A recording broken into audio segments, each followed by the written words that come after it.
Salut à tous, c'est Sam. Aujourd'hui je vous retrouve à Kamakura pour une visite sous la canicule. Il fait vraiment très chaud, très humide.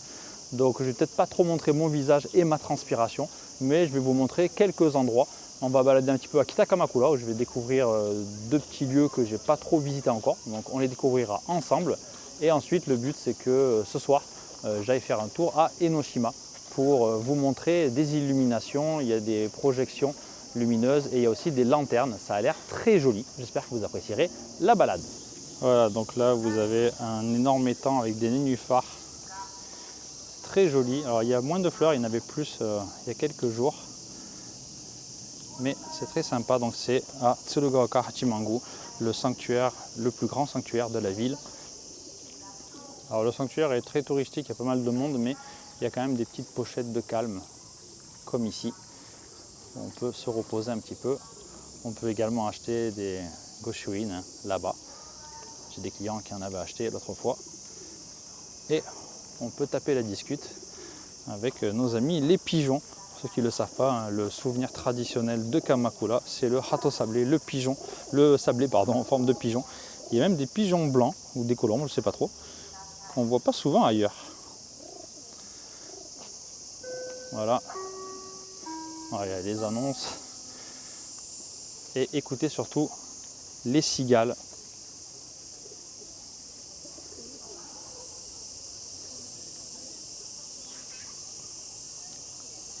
C'est vraiment un vacarme. Quand on est trop près des arbres, on s'entend presque plus parler. Je suis à peine marseillais. Et il y a beaucoup de variétés de cigales différentes qui font des bruits différents. Voilà, dans l'allée principale qui va à Tsurugaoka Hachimangu, que vous voyez au fond, il y a tout un tas de boîtes à lanternes, j'imagine, qu'il n'y a pas d'habitude. Donc ça doit être spécial pour l'été. C'est comme les illuminations qu'on ira voir ce soir à Enoshima. C'est seulement pendant le mois d'août, si je dis pas de bêtises. Il fait très chaud. Surtout l'humidité très pénible. Donc si vous venez au Japon en été, que ce soit cette année ou les autres années, faites comme tout le monde, faites comme moi, investissez dans une ombrelle qui fait aussi parapluie. Ça vous sauvera la vie et ça vous évitera des insolations. Et sauver la vie, hein, c'est une expression, mais il y a eu 120 morts à Tokyo le mois dernier à cause de la chaleur. Alors principalement des personnes âgées chez elles sans la clim, donc pas une très bonne idée. Enfin, il y avait la clim mais ils ne l'ont pas activée. Mais quand on n'est pas préparé, mieux vaut se méfier, donc soyez prudents. Avec la chaleur, c'est vraiment dangereux.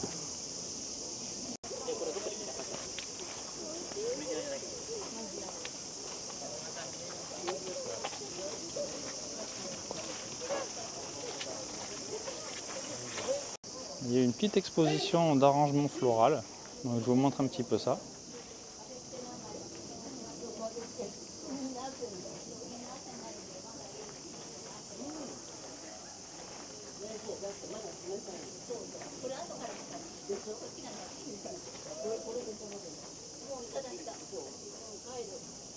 Et là, dans la construction que vous voyez, il y a souvent des cérémonies religieuses, notamment des mariages. Donc il peut arriver qu'on assiste à des mariages religieux. Et si on monte les escaliers, on arrive au sanctuaire principal. Et là, à gauche, vous avez un peu comme à Meiji Jingu, hein, des tonneaux de saké. Il y a du cacao aussi, hein, maison cacao. Il y a de la bière. Il y a du miso, je pense. Voilà, c'est très joli.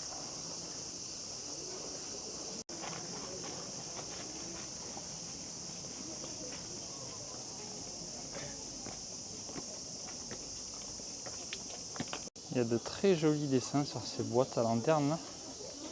Voilà la vue au sommet des escaliers et donc le sanctuaire.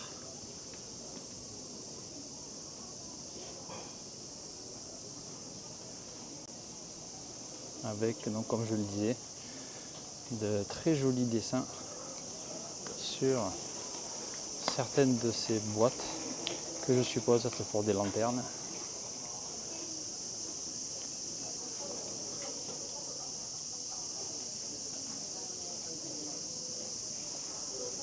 Et derrière, donc, vous connaissez hein, les ema, j'en ai parlé déjà plusieurs fois. Donc ces petites plaquettes de bois décorées, très jolies. Alors on est censé les acheter pour écrire des souhaits et les accrocher ici. Mais on peut les acheter pour 500 yens et pourquoi pas les ramener chez vous.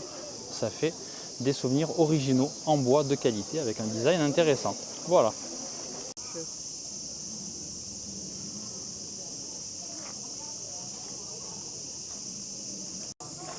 Allez, on va monter dans ce petit sanctuaire avec cet au lit, avec les cigales. Je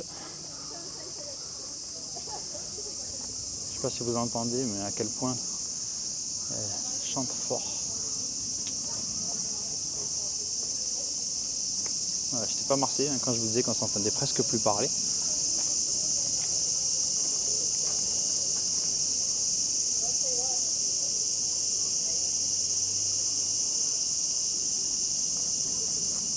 Voilà, allez, je vais redescendre et je vais marcher vers Kitakamakura et passer notamment à Kenshoji et à un autre lieu derrière, au fond de Kenshoji, que je vais découvrir avec vous. Et ensuite, on ira près de la gare de Kitakamakura.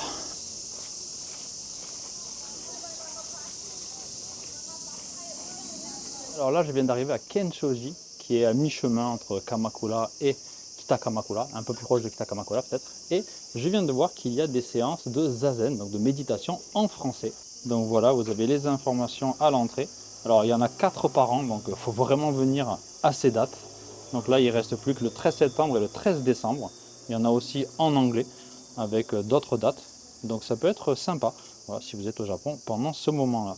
Et tout à l'heure, quand je suis sorti de la gare de Kamakura, il y avait aussi des volontaires d'une association qui proposaient des visites guidées en français. Donc le vendredi, donc quand je suis sorti, ils nous ont adressé la parole. Je suis avec un ami français, comme je vous l'avais annoncé. Et ils nous ont demandé si ça nous intéressait. Alors du coup, moi, je guide mon ami, donc ça ne nous intéresse pas. Mais voilà, je vous partage l'information. Donc le vendredi, à Kamakura, des visites guidées gratuites par des volontaires qui parlent français. Donc la dame parlait très bien français. Il y a aussi des visites guidées en anglais. Donc pourquoi pas vous renseigner auprès de l'office du tourisme de Kamakura. Il y a souvent quelqu'un qui parle français.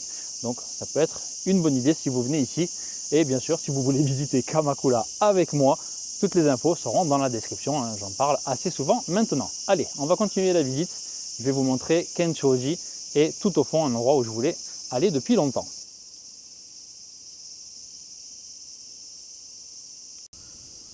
Voilà, vers Kitakamakura, à Kenshoji, il y a beaucoup moins de monde qu'à Tsurugaoka, à Chimangu ou qu'au Grand Bouddha, à Kotokuin, de l'autre côté. Et il fait un petit peu plus frais aussi, il y a un peu d'air, avec la nature tout autour. C'est vraiment très agréable, même en plein été. C'est plus supportable.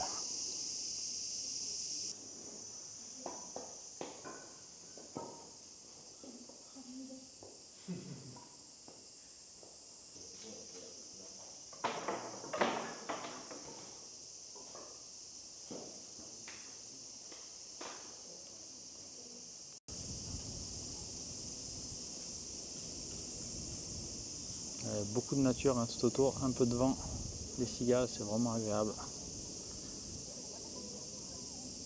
Donc il y a pas mal de bâtiments successifs et à l'intérieur ils ont tous des décorations différentes. Regardez ce Bouddha qui est très particulier. Et regardez aussi au plafond, vous allez voir un superbe dragon.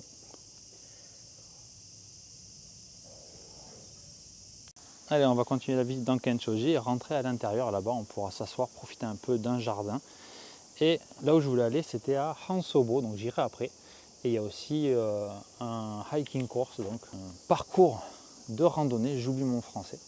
Donc il faut aller sur la gauche et ensuite continuer tout droit. Et on est censé y arriver.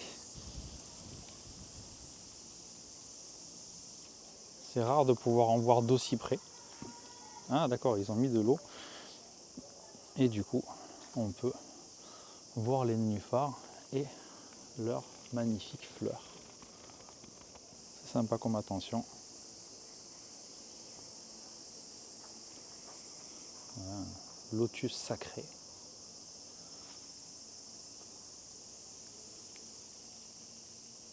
Avec des lotus blancs aussi très jolis.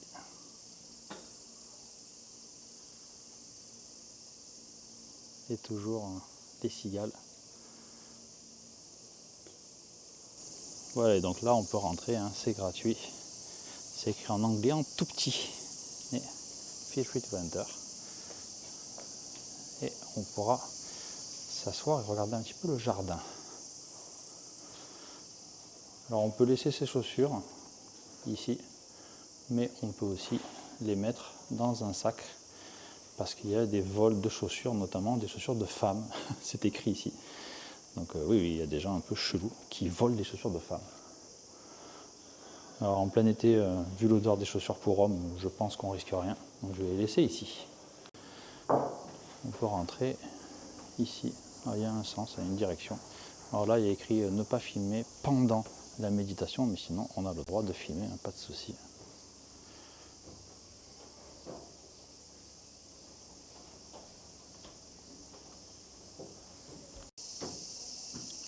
La porte vue de l'intérieur. Voilà, on est assis et on profite de ce paysage.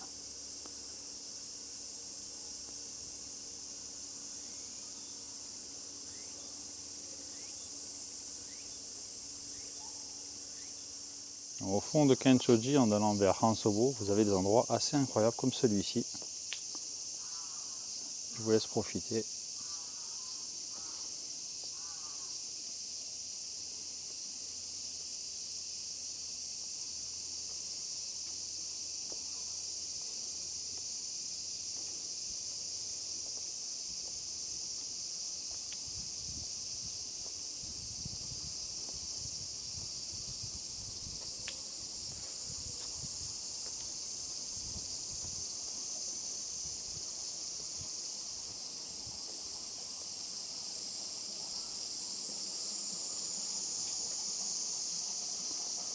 Voilà, magnifique. Toujours en route vers Hansobo. C'est assez joli. Il y a toute une série de torii, vous voyez devant, avec la végétation. Et je vais vous montrer sur la gauche, il y a aussi pas mal de bambous. Mais regardez-moi ça.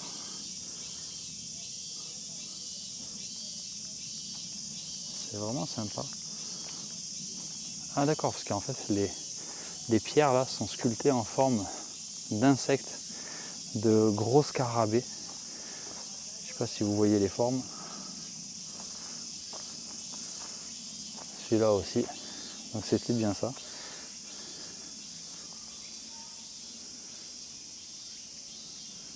Ah, c'est amusant.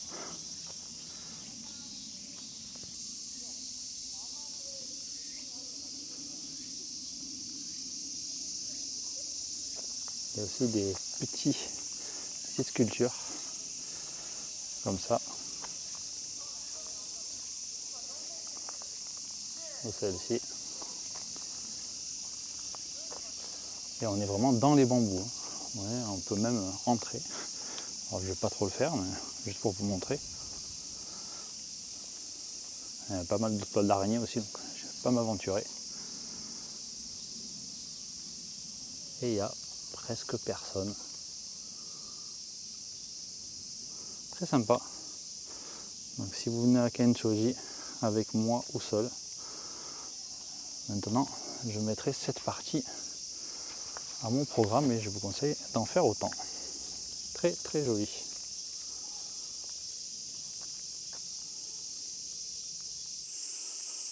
Alors, vraiment très sympa cet endroit.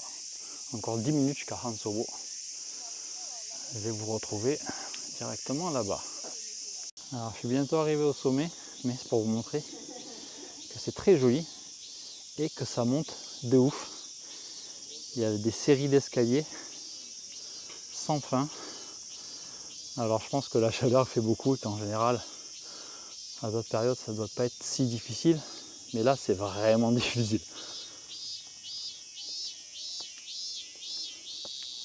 Voilà, je suis arrivé. Vous voyez toutes ces petites statues. Je ne sais pas exactement ce que ça représente. C'est très très très joli.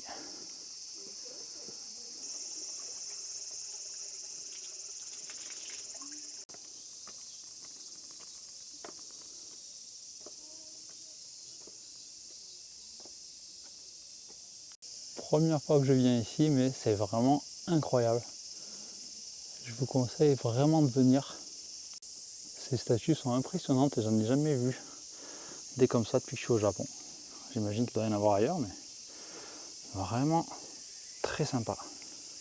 Et au sommet, il y a un endroit où on est censé voir le mont Fuji comme ça, s'il fait beau, mais évidemment en plein été, avec la brume et la chaleur, on voit que dalle. Mais voilà, encore une raison de venir ici. Regardez, quand je vous disais que ça montait, ça monte vraiment pas mal. Alors on surplombe toute cette nature. Et au fond, il y a la mer. Et là, on est à deuxième semaine d'août, donc en pleine saison touristique. Et il n'y a vraiment pas grand monde. On a l'endroit presque pour nous. Là, super mignon, ces espèces de petits corbeaux qui sont censés représenter, j'imagine, les gardiens qu'on a vus tout à l'heure. Donc il est écrit Karasu, donc probablement ce sont des hommes corbeaux. Alors, on peut même acheter de l'eau à 100 yens, moins cher qu'au distributeur. Alors c'est la petite bouteille de 280, mais... Ah, et ce sont des omikuji.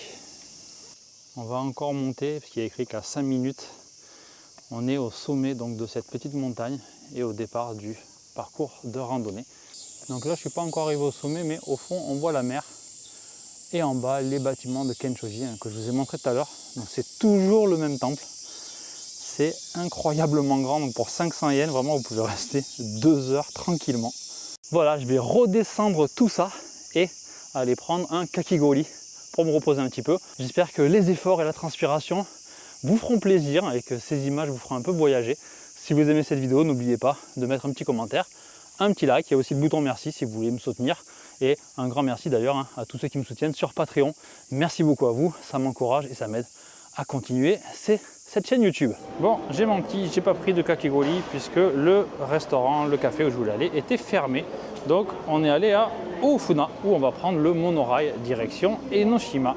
C'est très sympa le monorail, si vous ne l'avez jamais pris, je vous conseille de faire l'expérience. Et donc c'est un monorail inversé comme vous le voyez. Et c'est très sympa hein, pour rejoindre Ofuna jusqu'à Enoshima. Quand il fait beau, on voit le mont Fuji.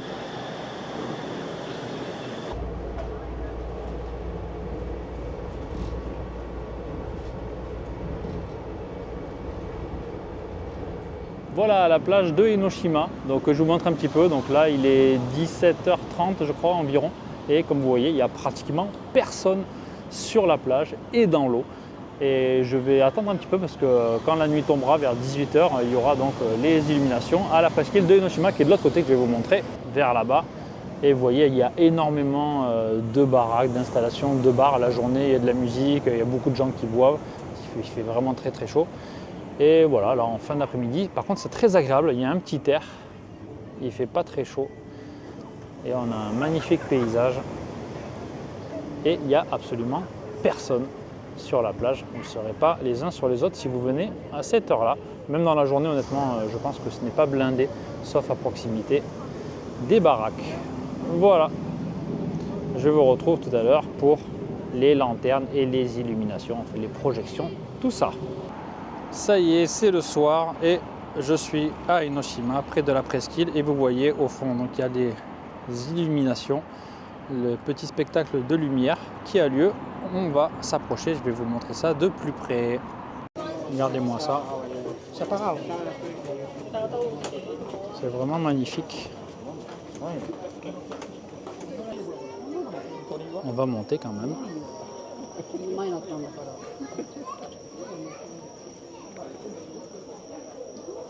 C'est la première fois que je viens l'été avec ce genre d'illumination, c'est vraiment super joli, ce genre de projection. Et ça évolue hein, si on attend un petit peu. A priori le design change. Je vais me taire et vous montrer un peu ça.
Pour ceux qui ne l'ont pas vu, j'avais déjà fait une vidéo en décembre.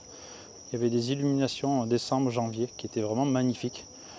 Je vous mettrai le lien en haut ou à la fin de la vidéo, vous n'aurez qu'à cliquer. C'était vraiment incroyable également. Peut-être même encore plus joli que ce que vous voyez maintenant. Voilà, je suis arrivé au sommet, donc derrière il y a le jardin qui est payant. Il y a aussi des lanternes avec des lumières, mais je ne vais pas y entrer, il se fait tard et je dois rentrer. Mais la partie gratuite dans tous les escaliers, c'était vraiment très joli.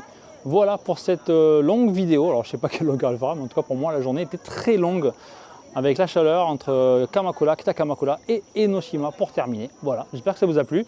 Laissez un petit commentaire et puis comme je vous l'avais annoncé, si je me balade ailleurs au mois d'août, je ferai d'autres vidéos de ce genre. Salut à tous!